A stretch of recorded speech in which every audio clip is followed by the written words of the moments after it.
Hi friends, నేను doctor జ్యోతి, fertility expert. ఈరోజు మీ ముందు థ్యాంక్స్ చెప్పడానికి వచ్చాను, ప్లస్ ఒక మంచి టాపిక్ కూడా షేర్ చేస్తున్నాను. IVF procedure step by step release చేసిన వీడియో మన ఓటీ థియేటర్లో తీసుకొని వెళ్ళి హౌ అండాశయం నుంచి ఎగ్స్ ఎలా మనము తీస్తాము, ప్లస్ బేబీని ఎలా పెడతామని డైరెక్ట్గా చూపించిన తర్వాత ఆ video is almost 5.4 million people have viewed and ఎన్నో మంచి కమెంట్స్.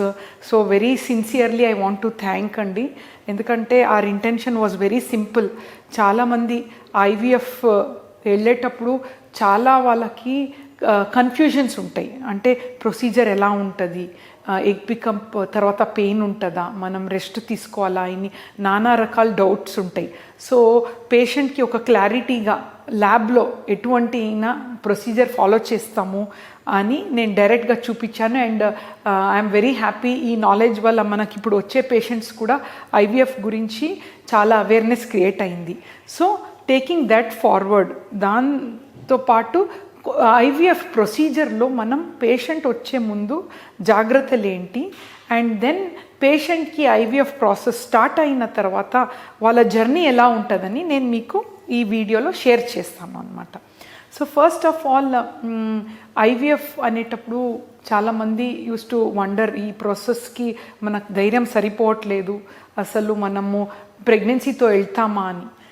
ఒకటే గుర్తుంచుకోవాలి, ఐవీఎఫ్ అనేది అందరికీ అవసరం ఉండదు. ఒక 100 మెంబర్స్ చూస్తే నార్మల్గా ఒక పేషెంట్స్ ఆల్మోస్ట్ ఒక ఫర్టిలిటీ ట్రీట్మెంట్తో చాలా వాటికి చిన్న మెథడ్స్లో ప్రెగ్నెంట్ అవుతారనమాట. బట్ మనము కొందరికి చిన్న మెథడ్స్ అవ్వదు, కొందరికి ఐయుఐలో ప్రెగ్నెన్సీ అవుతుంది, కొందరికి ఐవీఎఫ్లో అవుతుంది అనమాట. సో 100 కపుల్స్ చూస్తే ఎండ్ ఆఫ్ ద డే ఒక 20 to 25% ఐవీఎఫ్ చేయటం జరుగుతుంది. సో మిగిలిన వాళ్ళకి వేరే వేరే మెథడ్స్లో ప్రెగ్నెన్సీ అయ్యే ఛాన్సెస్ ఉంటాయి.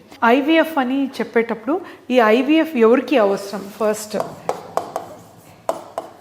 మేజర్గా ట్యూబ్స్ బ్లాక్ ఉందనుకోండి, బైలాటరల్ ట్యూబ్స్ బ్లాక్ ఉన్న వాళ్ళకి ఐవీఎఫ్ చేయటం జరుగుతుంది. సెకండ్, హస్బెండ్ స్పర్మ్లో కౌంట్ ఏదైనా తక్కువ ఉండి, అంటే లెస్ దెన్ 5 million కౌంట్, మనం యూజువల్ ఇంటర్నేషనల్ స్టాండర్డ్ అనమాట. నార్మల్గా 25 million ఉంటుంది count less than 5 million. And motility usually 40% ఉండాలి, తక్కువ మొటిలిటీ, లో మొటిలిటీ ఉన్న వాళ్ళకి. థర్డ్, మార్ఫాలజీ నార్మల్గా 4% ఉంటుంది, చాలా తక్కువ లెస్ దెన్ 2%, 1% ఉంటే వాళ్ళకు కూడా ఒక్కసారి ఐవీఎఫ్ సజెస్ట్ చేయం, మార్ఫాలజీ. అండ్ ఇంకొక కండిషన్, హస్బెండ్కి బీజ కణాల్లో స్పర్మ్ 0 ఉంటుంది అనమాట. స్పర్మ్ సెక్రీషన్ ఉంటే కూడా బట్ టెస్ట్ చేసినప్పుడు 0 ఉంటుంది, స్పర్మ్సే ఉండదు, కౌంట్ ఉండదు, ఏజోస్పర్మియా అంటాం. అటువంటి అయిన వాళ్ళకి డైరెక్ట్ టెస్టిస్ నుంచి తీసి స్పర్మ్ని ఐవీఎఫ్ చేయటం జరుగుతుంది, ఏజోస్పర్మియా. ఫోర్త్ కండిషన్స్, ఇంకా కొన్ని సిచ్యుయేషన్స్ ఉంటాయి, ఎండోమెట్రియాసిస్ అంటారు లేడీస్లో, ఒక గ్రేడ్ 3 and 4 ఎండోమెట్రియాసిస్లో చేయటం జరుగుతుంది, ఎండోమెట్రియాసిస్లో చేస్తామన్నమాట. ఇంకా కొన్ని కండిషన్స్, సో కొందరు లేడీస్లో ఎగ్ కౌంట్ చాలా తక్కువ ఉందనుకోండి, ఏజ్ కూడా ఎక్కువ ఉంది, సో వాళ్ళకి న్యాచురల్గా ప్రెగ్నెన్సీ అవ్వట్లేదు, ఐయుఐ కూడా ఫెయిల్ అయిన తర్వాత వీళ్ళకు కూడా మనం ఇది చేయటం జరుగుతుంది, ఐవీఎఫ్ చేయటం జరుగుతుంది అనమాట, ఏజ్ రిలేటెడ్ ఇష్యూస్. అండ్ కొందరు పెళ్ళి అయ్యి ఆల్మోస్ట్ 10 years అయింది, అన్నీ ట్రై చేశారు, ఐయుఐ ఫెయిల్ అయింది, ఐవీఎఫ్ అంటే న్యాచురల్గా కూడా ఫెయిల్ అయిన వాళ్ళకి ఐవీఎఫ్ చేయటం జరుగుతుంది అనమాట. అండ్ ఇంకొక కండిషన్ ఈజ్ అన్ఎక్స్ప్లెయిన్డ్ ఇన్ఫర్టిలిటీ, అంటే ఎన్ని చోట్ల వెళ్తారు వాళ్ళు, టెస్ట్లో అన్నీ బాగుంటాయి, ట్యాబ్లెట్స్ మెథడ్ 6-7 months ఫెయిల్యూర్ అవుతుంది, మళ్ళీ 3 times ఐయుఐ చేసి కూడా ఫెయిల్యూర్ అయిన వాళ్ళకి ఐవీఎఫ్ ప్లాన్ చేస్తామన్నమాట. సో ఒకటి మనం గమనించాల్సింది ఏంటంటే, చాలామంది ఐవీఎఫ్లో ఫస్ట్ బేబీ అయిన తర్వాత మాకు సెకండ్ కూడా ఐవీఎఫేనా, మళ్ళీ ఈ లైఫ్లో మనకు న్యాచురల్గా కాదా అని అంటారు. కాదండి, that is not at all correct. కొన్ని సిచ్యుయేషన్లో suppose both the tubes are blocked, వాళ్ళకి న్యాచురల్గా అయ్యే ఛాన్సెస్ తక్కువ. But other conditions, unexplained infertility కానీ వేరే అదర్ ఎండోమెట్రియాసిస్ కానీ వీళ్ళకి న్యాచురల్గా సెకండ్ ప్రెగ్నెన్సీ అయ్యే ఛాన్సెస్ కూడా ఉంటాయి. So you should not think ఒక్కసారి ఐవీఎఫ్ అవుతే every time IVF, that doesn't hold good at all అండి. వీ ఆల్వేస్ ఎంకరేజ్ కపుల్స్కి న్యాచురల్గా చేసుకోవాలనేదే మా ఇంటెన్షన్. బట్ 10 years అయింది, 15 years అయింది, చిన్న మెథడ్స్ వర్క్ అవ్వట్లేదు కదా, కాబట్టి ఐవీఎఫ్ చేస్తాం. మన దగ్గర కూడా ఎన్నో పేషెంట్స్ ఉన్నారు. ఫస్ట్ ఐవీఎఫ్ అయిన తర్వాత 4-5 years పెళ్ళి అయి 12 years అయింది అనుకోండి, ఐవీఎఫ్లో వాళ్ళకి ఫస్ట్ పాప పుట్టింది, మళ్ళీ 3 years తర్వాత న్యాచురల్గా ప్రెగ్నెన్సీ అయ్యారు కూడా. So always important is you should not give up, అంటే న్యాచురల్గా కాదు అని అనుకోకూడదు. That is very important point. But అదే I was wondering, okay 12 years న్యాచురల్గా వాళ్ళకి కాలేదు, మనం ఐవీఎఫ్ చేయకుండా వదిలేయాల్సింది, వాళ్ళకి 15-16 years న్యాచురల్గా అయ్యారని. But important is at that point of time 12 years తర్వాత వేరే మెథడ్ వర్క్ అవ్వాలంటే we had to do IVF for them. So వాళ్ళకి ఒక బాబు పుట్టాడు, బట్ మళ్ళీ బాడీ రీజనరేట్స్ అనమాట. So after 3 years they conceive naturally. So that is the end of the message అనమాట. So this is the indications for IVF. Now ఇప్పుడు ఈ patients అందరికీ మేము ఐవీఎఫ్ చేస్తున్నాము అని డిసైడ్ చేసిన తర్వాత ఫస్ట్ ఏం చేస్తామంటే కన్సల్టెంట్స్, డాక్టర్స్, ఈ కపుల్ రెడీ ఉన్నారా ఐవీఎఫ్కి, బాడీలో ప్రెగ్నెన్సీ అయ్యే ఆ లేడీకి ప్రెగ్నెన్సీ అయ్యే ఫిట్నెస్ ఉందా అని చూసుకుంటాం. సో బేసిక్ ఒక బ్లడ్ టెస్ట్ చేస్తామన్నమాట. బ్లడ్ టెస్ట్లో కూడా కొన్ని ఇంపార్టెంట్ ఆర్గన్స్ గురించి మనం టెస్ట్ చేస్తామన్నమాట. షుగర్స్ బాగుందా, తనది థైరాయిడ్ నార్మల్ ఉందా, సో వేరే ఏదైనా ఇష్యూ ఉందా, రక్తం బాగానే ఉందా అని కొన్ని బేసిక్ టెస్ట్ చేస్తాము అన్నట్టు. హస్బెండ్ స్పర్మ్ టెస్ట్ కూడా చేయటం జరుగుతుంది. అండ్ వైరల్ మార్కర్స్, వేరే ఏమీ ఇష్యూస్ రాకూడదు కదా. So first is basic test చేస్తామన్నమాట. ఫిట్నెస్, సో బోత్ పేషెంట్కి ఈ ప్రాసెస్ గురించి నిజమైన సక్సెస్ రేట్ వెరీ ఇంపార్టెంట్, ఎందుకంటే హానెస్ట్గా ట్రాన్స్పరెంట్గా సక్సెస్ రేట్ చెప్పటము అండ్ ప్రాసెస్ గురించి ఎక్స్ప్లెయిన్ చేయటం జరుగుతుంది కౌన్సిలింగ్లో. సో నౌ ఐవీఎఫ్లో మనం చెప్తే అండి దేర్ ఆర్ డిఫరెంట్ ప్రోటోకాల్స్ అనమాట. సో ఒకటి లాంగ్ ప్రోటోకాల్ అని ఉంటుంది, ఒకటి షార్ట్ ప్రోటోకాల్ అని ఉంటుంది. ముందు అంటే ఒక 10 years ముందు when science was not advance, long ప్రోటోకాలే ఉండేది. అప్పుడు అంటే ఐవీఎఫ్ చేయటానికి చాలా మట్టికి ఒక 20 days ఇంజెక్షన్ తీసుకునే వాళ్ళు ladies. But very happy now అండి, సిన్స్ అంటే ఈ మధ్యలో షార్ట్ ప్రోటోకాలే మేము అందరు ఫాలో చేస్తున్నాం. ఫర్టిలిటీ ఎక్స్పర్ట్ షార్ట్ ప్రోటోకాల్కి ఇంకొక పేరు యాంటాక్ ప్రోటోకాల్ అని కూడా చెప్తాం. సో యూజువలీ 95% అందరూ ఇదే ప్రోటోకాల్ ఎక్కువ వాడుతున్నాం. సో ఈ షార్ట్ ప్రోటోకాల్లో ఏముంటుంది అంటే మనం ఫస్ట్ లేడీస్ని నెలసరి 2వ రోజు రమ్మంటాం. 2వ రోజు వచ్చిన తర్వాత ఒక చిన్న స్కాన్ చేయటం జరుగుతుంది. స్కాన్లో 2 అండాశయం, రైట్ సైడ్ లెఫ్ట్ సైడ్ అండాశయం చూస్తాం. సో ఎగ్ కౌంట్ అనేది చూసుకుంటాం, ఎన్ని ఉన్నాయి అని. నార్మల్గా ఒక్కొక్క ఎగ్ బ్యాగ్లో అట్లీస్ట్ ఒక 8-9 ఉంటే చాలా మంచి రిజర్వ్ అనమాట. లెస్ దెన్ 4 ఉందనుకోండి అండాశయంలో చాలా తక్కువ ఎగ్స్ అని అర్థం, పువర్ ఓవేరియన్ రిజర్వ్ అని చెప్తాం. సో నార్మల్గా ఎగ్ 8 ఉందనుకోండి, ఆ రోజు ఒక బ్లడ్ టెస్ట్ కూడా చేయటం జరుగుతుంది. సో ఇంపార్టెంట్ ఏంటంటే ఒక్కొక్కసారి సిస్ట్ ఉంటుంది అనమాట. సిస్ట్ అంటే చాలా లేడీస్ అడుగుతారు, ఏంటి మేడం సిస్ట్ ఉంది అని చెప్తున్నారా, ఇదేంటి మాకు పర్మనెంట్ ప్రాబ్లమా అంటే నథింగ్ ఎట్ ఆల్ అండి. సిస్ట్ అంటే I just show you in this diagram. ఇలా ఓవరీస్ ఉంటాయి కదా, ఒకే ఎగ్ చాలా పెద్దగా ఉండి మొత్తం స్పేస్ ఆక్యుపై చేసేస్తుంది అదనమాట. సో స్కాన్లో మనకు తెలుస్తుంది ఈ ఎగ్ బ్యాగ్లో మొత్తం ఒక సిస్ట్గా ఒకటి పెద్దగా అయింది, ప్లేస్ ఉండదు, ప్లస్ హార్మోన్స్ కూడా సరిగా ఉండదు అప్పుడు. కాబట్టి ఆ మంత్ యూజువలీ అవాయిడ్ చేస్తాము అనమాట మనము. సో ఈ సిస్ట్ అనేది పర్మనెంట్ కాదు, యూజువలీ నెక్స్ట్ మంత్కి అది సెటిల్ అవుతుంది. సో డోంట్ వరీ అండి. సిస్ట్ అనేటప్పుడు ఇదేదో కొత్తగా నాకు సిస్ట్ అని చాలామంది వరీ అవుతారు. Nothing to worry at all. అది అగైన్ సెల్ఫ్ లిమిటింగ్, అది మంచిగా ప్రాబ్లం ఉండదు దానిది. సో నౌ సెకండ్ డే అంత క్లీన్ ఉండి హార్మోన్ టెస్ట్ కూడా బాగుందంటే దెన్ 3rd day నుంచి మనం ఇంజెక్షన్ స్టార్ట్ చేయటం జరుగుతుంది.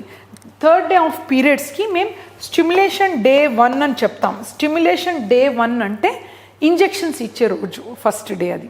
సో డైలీ ఒక అరౌండ్ 4 days వరకు ఇంజెక్షన్స్ ఇస్తాం. Stimulation day 1, 2, 3, 4.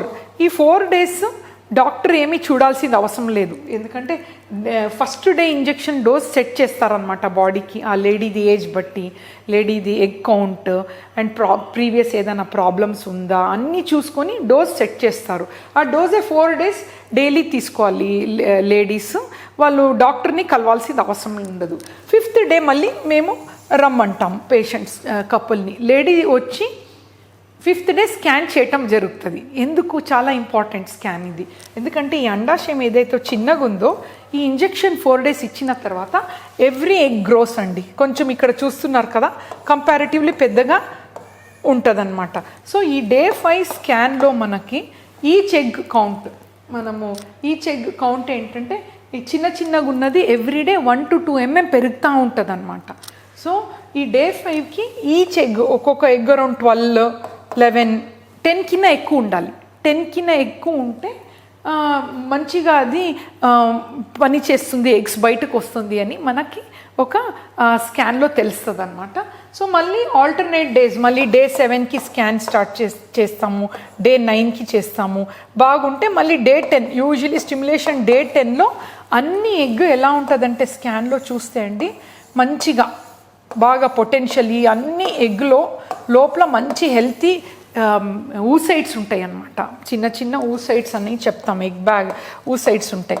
సో ఈ అంతా మనకి condition each egg around 18 mm మంచిగా రెడీ అయినప్పుడు ఒక ట్రిగర్ అని ఒక ఇంజెక్షన్ ఇస్తామన్నమాట. ఆ ఒక్క ఇంజెక్షన్ని నైట్ ఇవ్వటం జరుగుతుంది, ఎందుకంటే అది యూజువలీ అరౌండ్ 12 o'clock midnight ఆ టైంలో ఆ ఇంజెక్షన్స్ ఇస్తాం. ఒకటే injection, trigger, very important. Trigger అంటే ఆ ఇంజెక్షన్ ఇస్తే ఎగ్స్ అన్నీ బయటకు వచ్చేయటానికి రెడీ అవుతుంది అనమాట. ఎగ్జాక్ట్లీ ట్రిగర్ ఇచ్చిన 36 hours ఎగ్ బ్యాగ్ నుంచి ఎగ్ బయటకు రావటానికి రెడీ అవుతుంది. ఆ టైంలో మేము ఆపరేషన్ థియేటర్లో తీసుకొని వెళ్ళి లేడీస్కి ఒక చిన్న నీడల్ వేసి ఇక్కడి నుంచి నేను వీడియోలో చూపించినట్టు ఈ ఇంజెక్షన్ నుంచి ఈ మొత్తం ఎగ్ లోపల ఉన్న ఈ చిన్న ఊసైట్ అంటాము, ఈ చిన్న ఎగ్ని తీయటం జరుగుతుంది. సో ఈచ్ ఎగ్ వచ్చిన తర్వాత మన ఇన్సైడ్ ల్యాబ్లో ఎంబ్రియాలజిస్ట్ చూసి చెప్తారు ఫలానా పేషెంట్కి ఇన్ని ఎగ్స్ వచ్చినాయి. ఐడియల్లీ మా నంబర్ ఏంటి అంటే ఒక లేడీకి ఒక 12 to 14 ఎగ్స్ వస్తే వీఆర్ వెరీ హ్యాపీ. ఎందుకంటే అన్ని ఎగ్స్లో కంపల్సరీ తన మదర్ అయ్యే ఛాన్సెస్ ఉంటాయి.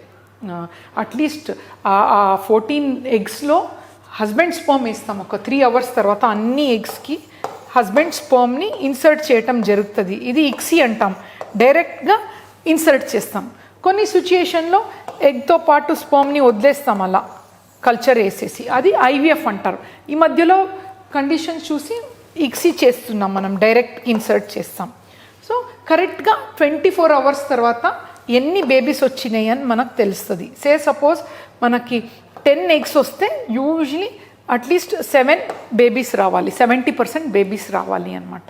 సో ఇప్పుడు మనకి 7 babies వచ్చింది అనుకోండి, అది Day 3లో. Day 5 అంటే బ్లాస్టోసిస్ట్ అంటారు. బ్లాస్టోసిస్ట్లో మళ్ళీ అది ఒక 4 babies లెక్క 50% వస్తుంది. 4 babies వస్తే they have more chance of pregnancy. ఇదే ఎగ్జాంపుల్, మనము 5 years బిఫోర్ 4 babies వస్తే 2 ఇన్సర్ట్ చేసాము. ఫస్ట్ టైం 2 ఇన్సర్ట్ చేసి ఇంకా 2 దాచిపెట్టాము. వాళ్ళకి ఫ్రీజింగ్ అంటారు, క్రయో ప్రిజర్వేషన్ అంటారు. సో ఆ 2లో వాళ్ళకి ఒక మంచి ప్రెగ్నెన్సీ వచ్చి ఒక బాబు డెలివర్ అయ్యాడు. 3 years ఫ్రీజ్ చేసిన తర్వాత మళ్ళీ వాళ్ళు వచ్చారు. ఈ మిగిలిన ఎంబ్రియోస్ 3 years బ్యాక్ పికప్ అయిన బేబీని మళ్ళీ పెట్టాము. అగైన్ షీ ఈజ్ ప్రెగ్నెంట్ అండి. She is now 4.5 months. So today I saw her. అది చూసిన తర్వాత I thought I tell about this అని. So cryopreservation of embryos అనేది it's not time tested technology అండి. Nothing to worry. Health of the baby ఎలా ఉంటుంది ఇంత మీరు ల్యాబ్లో చేస్తున్నప్పుడు అంటే ఎన్నో టెస్ట్, ఎన్నో రీసెర్చ్ చేశారు. All science have proved beyond doubt ఈ బేబీకి ఏమీ కండిషన్స్ ప్రాబ్లం ఉండదు. అండ్ మనము frozen embryo transfer success rate కూడా is good. And health of the బేబీలో కూడా ఏమీ కాంప్రమైజ్ ఉండదు. దట్ ఈస్ బికాస్ మనం ఏదైతే ల్యాబ్లో చేస్తామో అది is very near to nature అండి. అంటే ప్రకృతిలో ఎలా ఉంటుందో సేమ్ థింగ్ ల్యాబ్లో క్రియేట్ చేస్తాం.